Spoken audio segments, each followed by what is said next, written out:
My name is Papa. I'm a Ghanaian, 100%. I was born and bred here. But let me say I was privileged. My father was working with an international organization which gave me the opportunity to travel wide and far. So I speak various languages. I can say I was born with a silver spoon in the mouth. Along the lines, I started with cigarettes, which everyone thought was harmless. Before we go to the cigarette, where did you school? Where are you coming from? Well, I schooled all over. All over. In Switzerland, in Germany, in Egypt, in the US. Yes, Wow. I've schooled How old all. are you? I'm now 56. 56. Yes. Do you have kids? I have one daughter, But you are not married. not married. I had this child, this when I was in school, in secondary school. By then I was too young to accept responsibility. Thanks to my dear mom, may her soul rest in peace, I took this girl, who is now doing very well. She's abroad and has a very beautiful job. Okay, in Ghana here, Let's talk about Ghana, then we go outside. Services Primary, Bema Camp, Okay. and Mauli Secondary School. Okay. That is it. I schooled in Geneva, I schooled in the US, I schooled in Germany. I did languages. I do translation, interpretation, English, French, German. Anytime I'm in Ghana for 5 years, they will go to another country for 5 years. Okay. They will come back to Ghana for 5 years. They will go to another country for 5 years. So in All my life. If I may ask, how many countries have you been? Oh, okay. I was born in Egypt, Cairo. I was born here. I went to Egypt, Cairo. Came back, went to the US, came back, went to Switzerland, came back, went to Germany, came back, the US, 5 countries. Oh, I did not enter into it abruptly. It was a gradual thing. I started with cigarettes. Did you go in by yourself or through Oh no, friends? through friends, yes. Schoolmates or... Yeah, an area friend. Yeah. I was smoking cigarette, which was harmless. After I graduated to marijuana, which was still cool with me. So you started smoking cigarettes at UG? Oh, when I was in school, secondary school. So let's say about 15, 16 years old. Okay. Yes. Then what happened? Then after that, marijuana came in. And what happened before you entered into marijuana? It was just curiosity. Curiosity. The boys were doing it. At that time, it was Bob Marley and, the music and around. So I just wanted to fit in. And I think I was cool. I was managing. I did not have problems of, let's say, addiction or things that would compel me to go and steal to have it. That compulsion was not there. Till I entered heroin and cocaine. When I started smoking marijuana, I just finished school. Okay, the marijuana, I left the country. And when I came back, the one I was smoking the marijuana with told me that there's something new in town. You told your friend? Yeah, my friend. He said it's called Brown. That's the heroin. So little did I know, just for kicks, I went to have a try. And the next day I went for another try. And I forgot about it, Little did I know that there's something they call addiction. I felt sick, seriously ill. When he came to see me and he saw my condition, he said, I was wrong. I told him that I'm not feeling. He said, he knows what it is. I should follow him. Lo and behold, when he took me back to the ghetto and I took 2 more lines, I was more than a lion. I said, so this is the thing. Since then, I could not stop. For 35 years, as we're speaking now. 35 years? 35 years. I've been battling to stop the drugs. But let me know, before we bounce back to the drugs, what kind of work were you doing? Oh, I did hotel management. Yes, that's my main thing. I do the translation. Okay. Yeah, I like languages. Language is just my cup of tea. Yeah. Of course, when I was in Germany, I was out of school. I was working in the factories, as any youth does. Yes. I was working at Hotel Georgia and at the International Conference Center. As and when they have got conferences, I do translation. Oh yes, I was buying with my own money. By then I was okay. Till it got to a point that when the money got finished, I had to start taking things from home. Video decks, generator, etc., etc., etc. So it became unbecoming. They did see it, but it was just giving me room to change. Oh, my attitude changed. I was more violent, more demanding. I stopped socializing. Oh, they knew it. And even, I don't lie to them, I told them. You told your parents? Yes, I told them. That you are into drugs? Yes. And what did you tell them? Oh, my father had a different opinion. My sister, may the good Lord bless her, should go through thick and thin. What kind of opinion did your father have? He said that for me, nothing can rehabilitate me apart from me, myself. No amount of medication or rehab center can do anything for me. It's if I want to stop, I can stop. And it is now that I see what he meant. So what about your sister? Oh, she took me everywhere that she could. The psychiatric home, prayer camps, I mean, anywhere you can think of. But to no avail. I stop for a while, then I come back in. I stop for a while, I come back in. Yes, with the same friends. It is here that I've come to learn the difference. You see, when I was stopping out there, they just say stop, stop, that is it. They give you medication, and that is it. But here, I've come to, they detox you, and you go to school, you go to classes, teaching you what happens to you physically, psychologically when you smoke. If you don't smoke, what will happen to you? They do that, you are really explained everything. I'll come to here. Okay. Your friends that they introduce you into this, where are they now? Oh, some have died, some are still out there. They are still into it. They're still into it. Do you see them? Now that I'm here, I don't see them. Yeah. But today one came, but unfortunately for him, he could not enter because the place is full. So he had to go back. So I never stop. Yeah, you can't stop. You cannot stop. It's impossible. So as much as you want to, you can't. Yeah, everything. I drink, but drink is not a problem for me. I'm the type of person I can stop when I want to and drink when I want to. I don't have drinking problem. Oh, no, you don't think of women at all. That's the last thing you think of. That's the last thing. So you can imagine for how many years now I've not had any female companion. Okay, if I would say I've had, I can count the number of times. Number of times, how many? No more than 5 times. 35 years. Yeah, for real. But when I see beautiful ladies, yeah, okay, but I just don't have the time. I don't have I can chat you up, I don't have the time. So or even when I was out there, I had female companions, who would sponsor me, who come and sleep over at my place, but nothing happens. You don't have any? No. So at least now I'm sure that no HIV, no. So that's one positive side of it. What about your daughter that you just mentioned? You say you have a daughter, right? Yes. Is she aware you are into this? Oh, yes, she is. She's very, very supportive. My family are very, very, very supportive, especially my sister. She's an angel. I mean, I owe my whole life to her. She has never, ever turned her back on me. She has spent everything financially, prayer-wise, now, even up to now. And you know what? Coming to say the truth, this is my second time here. I was here last year in October, and I had a misunderstanding with the manager. So out of anger, I left here. You were here for how long? For 1 month. And what happened before you left here? Oh, I had some problem with management. So anger, I left. Just to go and fall back 2 weeks after. My sister was angry with me, so she cut off financial help. My friend, everybody was angry with me. And I told her, no, I did not, I was asked to leave. She said she doesn't want to hear anything. The only way she'll support me is that if me myself, I'm able to come back here to convince her that yes, I'm serious, that nobody is begging me, then she'll take over. How can I do that? 1,650 for the detox, the first month, 1,100. Where am I going to get that money? But my higher power, God, He's a miracle working God. Heroin is a killer. That's why I don't blame the Philippine president for executing all these drug people. I don't blame him at all. Heroin, I would not even wish it for my worst enemy. Just 2-3 times, you're hooked on it for life. It's terrible. You sell everything. I mean to say, even if you have your mother, you sell her. Just to have a fix. But today, this is me. When you see people saying online, TV, social media, everywhere, they say no to drugs, say no to drugs. What comes in your mind when you are into it? Do you think that it enters one ear and passes the other ear.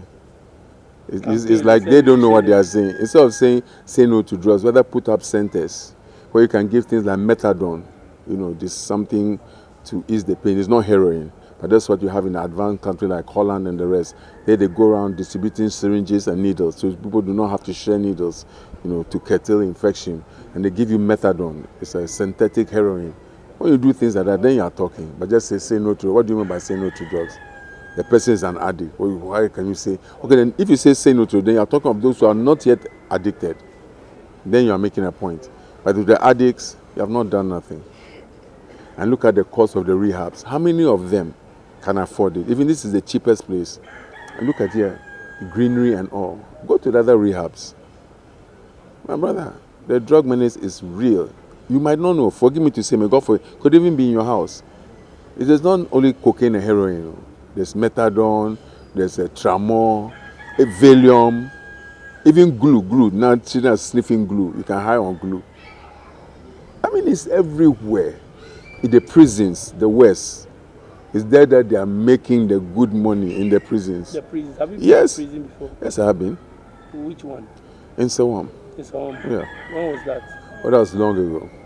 What sent you there? Like I said, it's a long story. You need to know. Okay, let me just summarize it.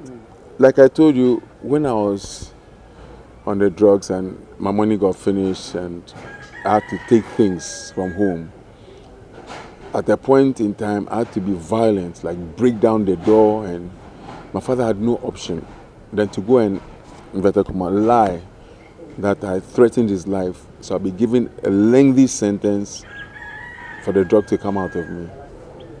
So that is what sent me there. And he was visiting me every month, and because he saw that was the only option, but there's no other way for anyone to restrain me. He called the police on me, they failed.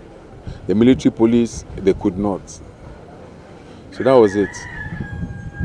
And when I came out, I was cool. That's why I did my hotel management course. I was working at the International Conference Center. And the friend who introduced me to it, I met him again. We'll come back to that. So let's talk about the prison. So you were sentenced how long? For how many years? 5 years. So you spent 5 years in Sound. That is 3.5 years. Tell us more your little experience in the prison. Oh, it's not a place to be. But like I said, God is always on my side. When I was there was some high-profile prisoners, who mingle with the top brass. And most of them wanted to learn French, so I could teach them French. So I was given privileges. Like I was working at the appeal school. The appeal school, where inmates, And at the same time, I was a checker. This is the one who locks and opens the inmates. So over 200 inmates under me, and I was okay. I was okay. What I realized that the drug is there. Let's talk about the drug. When you talk about the drug, is there which drugs are there? How do you call it? Valium, Joanna, but now even Tramor. The inmates bring it in the body, through the body, if you understand what I mean. They pump it. They pump it when they are coming in. When they are coming in. Some of them, they go for outside work, labor, house labor. So the little monies they get, they purchase, they bring it in, sell it at exorbitant price, go out again, and the cycle continues. So does it mean the prison officers are not aware of They are aware of it. What is going on? They are aware of it. But there's something you call a necessary evil. There are days that the operation people come from head office to do searchings and they seize everything. So imagine when there's no Valium, no marijuana in the yard. It's like a war front. Prisoners who are agitated, strong men, murderers, thieves, armed robbers. Can you imagine? So what do? Give them a little ganja to cool them down. Then you, the officer, you have your peace of mind. You see what the system is like? Like I said, God is always on my side. I went to the infirmary and I met a beautiful lady, an officer. I think she was a captain. So even though it was not my turn, I just rushed to the front and started talking to her. Then she said the officer should leave me. She wants to listen to my story. And she was touched. So the next day, she instructed them to take me to the hospital. I started getting my treatment. That's what saved me. Oh, it's a medication. At the Asalam down. Yeah, so that one helped you? Oh yes, it helped me for the withdrawal and the pains and everything. Oh, it helped me. Had it not been that, it would have been very rough for me. So thanks to that lady, whoever she is, may God bless her. Oh, yeah. Or you were having? Yes, I was having my own style. Okay, so you were not part of those people? No, I had a solo bed. I opened the inmates. Okay. So I'm the last one to be locked. Like I said, my higher power, my God is good. When you got there, they gave you that? Less than a month. Less than a month. By your first month? My first month, I had to go through the routine. Yeah. So every time I was praying. And these people were calling me that you come and teach French. So from there, then my meal started to change. I was not eating prison food anymore. I understood. I even thank him. Yeah, so you can say what your daddy did Yes, was the right thing. Yes, it was the right thing. And there are many people outside there, their parents are just fooling, honestly. Oh, from there I did a course, an 18-month diploma course. And after that I started to work. Yeah. You're working in Ghana here? Yeah, working in Ghana here. And like I said, unfortunately, I met that same guy again. So when you knew that your the same friends that you followed that you entered into this, why coming out again when you met him and then you started? I did not. following him? Very good. That's a very good question. Let's say because I was not well equipped. Okay. I did not know what I should have known. If I had known then what I know now, it would not have happened. Like here, you are taught that people, places, and things are triggers to take you back to relapse. Your old friends, people, places you used to visit, the ghettos, and things you used to do that can make you relapse. Now I know that. You have Of to course, cut you all have to this. change your friends. You have to change your friends. It's better to be with like-minded people. The friends you meet in recovery. Attend your AA meetings. Attend your NA meetings. Create a new family. Fellowship. Yes. Show me your friend. I'll show you your character. It's simple. I mean, the rules are there. 1 + 1 is 2. It's not rocket science or... Human beings, we are very, very fallible. And our ear-tron, relapse is just, it's just so easy. Number 1 is anger. Anger can make you relapse within a twinkle of an eye. Let's talk about what brought you here. So who brought you, your sister, or you decided to come yourself? I decided... When they told you that they want to bring you to rehab, or did you tell them? I'm the that one who said I wanted to come to You rehab. told them. Yes. You told your And my sister was contemplating. She said, am I sure I'm ready? Am I sure I'm ready? I say yes. Okay. Should try again. The XXXX time. 100th time was okay, let's try again for it. I hope I'm not throwing my money away.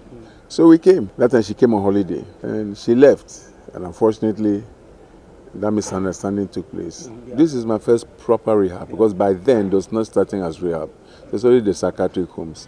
And they're not really doing anything like detox or those type of, 26th of February 2020 is my sobriety day. I've been sober since the 26th of February. And I'm deeply committed to staying sober just for today. Okay, when you come here first, you go to detox. It takes about 2 weeks to cleanse the system. Then you join the main house. There, they want you to understand that it's like living in your own home. You don't have a maid servant or anything. So we all have chores. You either sweep, scrub the bathroom, clean the table, take the trash out. We all have chores. In the mornings, they have inspection. They go and inspect the rooms, our cupboards, wardrobes, and everything, neatness and all. After that, we have classes, morning meditation, recovery dynamics. We've got a TC, which is a therapeutic community. We've got aftercare. We've got so many courses that we go through. We also have church service we attend on Sundays. Yes, it's a Catholic institution, but not all of us are Catholics. But I believe that we all serve one God. So Catholic or not, we all attend service. Of course, the Muslims excluded and those of other faiths, yes, they have their own worship. Let's talk about the first 1 month you being here as an addict.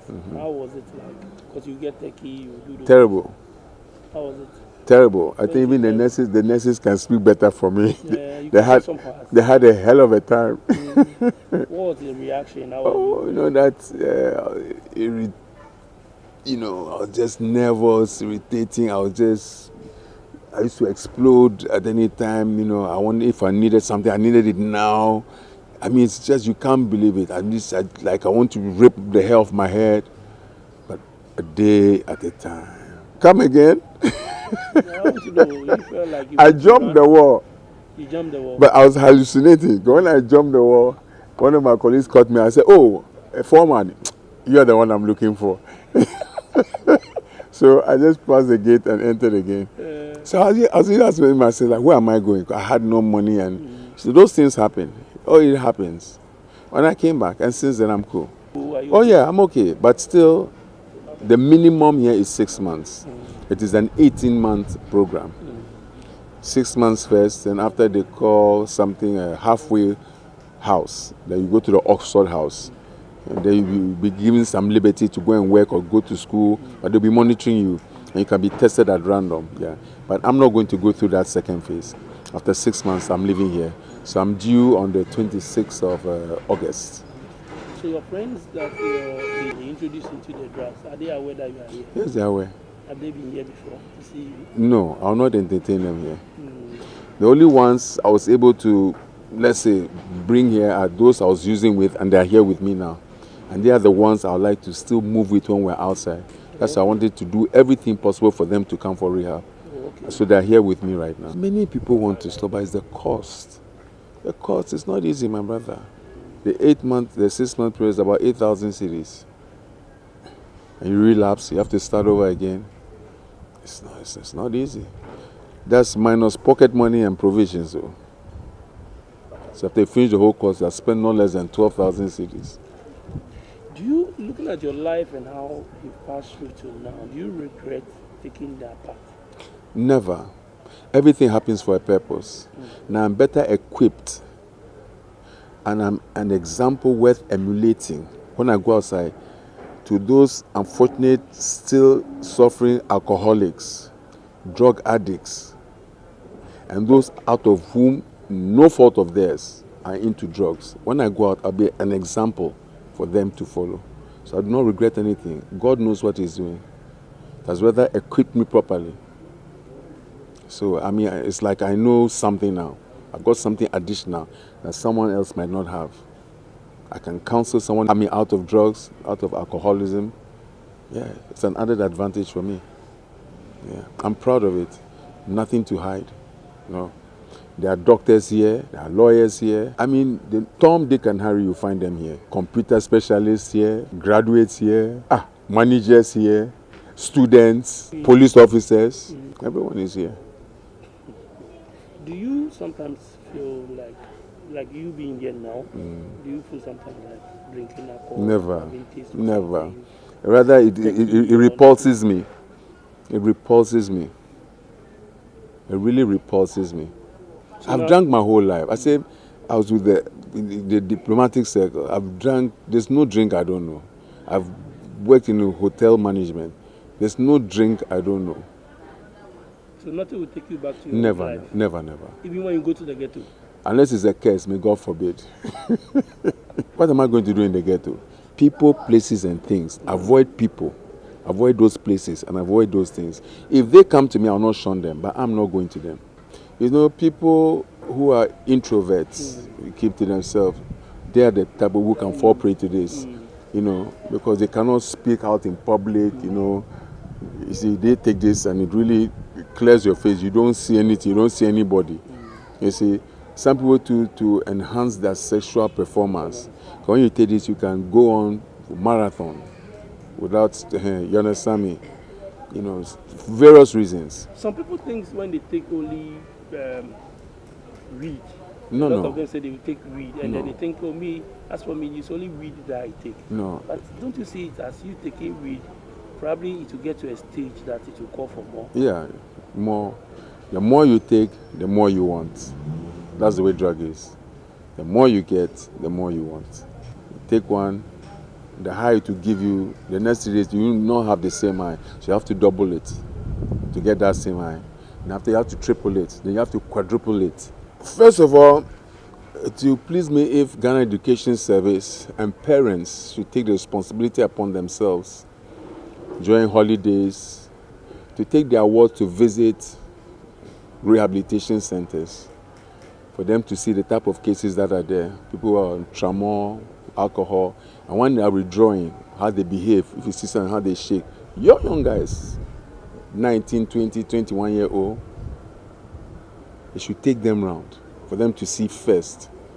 Second, with a drug, there's a saying that one is not enough and 1,000 is too many. The moment you take one, you have to keep on taking till that kingdom come. I would say stay clear from it. Just stay clear. What did they say about curiosity? Curiosity killed the cat. It's unfortunate that human beings, you tell them this, but they want to really, investigate and see for themselves, which is a shame. You don't necessarily have to go through that. Because you hear it day in and day out, but still some fall prey to it.